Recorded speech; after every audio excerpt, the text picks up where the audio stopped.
শুভ্র সত্য তুমি মাগো, তোমার চরণ চাই। সবার আছে তুলনা, কিন্তু মায়ের তুলনা নাই। যখন আমি জন্ম নিলাম আমার মায়ের কোলে, আই বাছা বলে অপার স্নেহে আমায় নিলে তুলে।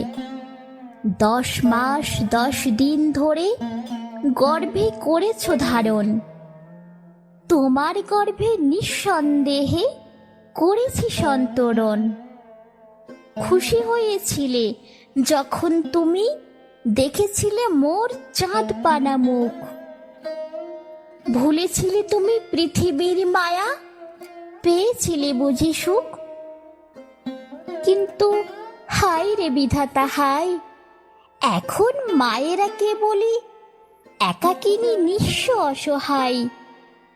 লেখাপড়া শিখে বড় হয়ে একটি ছেলে যখন চাকরি পেলে, বুঝল না সেই মায়ের ব্যথা, তারে দিল দূরে ঠেলে। যার জন্য আত্মত্যাগ করল যে তার মা, কষ্ট ছাড়া এই মহিয়সী নারী আর কিছু পেল না। লাঞ্ছনা আর গঞ্জনা সয়ে রইল ছেলের জীবন সংগ্রামে। এখন সেই মায়ের যেতে হবে বৃদ্ধাশ্রমে। হায় ভগবান হায় রে, এ কি কষ্ট! একটি ছেলের জন্য একটি মায়ের জীবন নষ্ট। তবুও সেই মা, সন্তানের প্রতি নেই তো কোনো রোষ। কোমল মাতৃদয়ে এখনো সেই আফসোস। বাছা আমার কেমন আছে এখনো সেই জিজ্ঞাসে। ভুলতে পারে না ছেলের কথা, কারণ এখনো সে তারে ভালোবাসে। ছেলে মেয়েদের কষ্ট হলে মা সুখে রয় না। ছেলে মেয়েরা হাসলে পরে হাসে যে তাদের মা। পৃথিবীকে বাঁচিয়ে রেখেছে এই মহিয়সী নারী।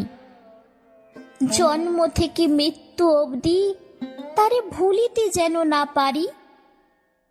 সারাটি দিন খেলাধুলা করে নোংরা গায়ে মেখে ক্লান্ত হয়ে শুয়ে পড়ি মার কোলে মাথা রেখে।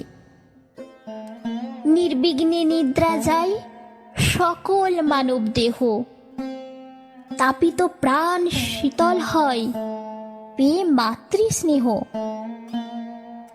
জগৎ জুড়ে রয়েছে তাই মায়ের অধিকার, কেউ পারে না নাবিয়ে দিতে ঋণের বোঝা তার।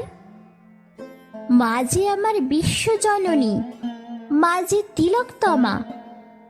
যদি কোনো দিন ভুল করে থাকি, করে দিও তুমি ক্ষমা। আমরা অবুঝ অবোধ সন্তান, মাগো তোমার কাছে ভুল করি আর ভাবি তুমি মোদের ভুলে যাও পাছে। মা যে শুধুই মা, এ যে নয় তো কেবলই মায়া। মা যে শীতল স্নিগ্ধ বট বৃক্ষের ছায়া। তাই আবার বলি ভাই, পৃথিবীতে মায়ের সমান আর কিছুই নাই। এ সবার উপরে বিস্তৃত হোক মায়ের স্নেহ ছাদ। সারা জীবন আমরা যেন পাই মায়ের আশীর্বাদ।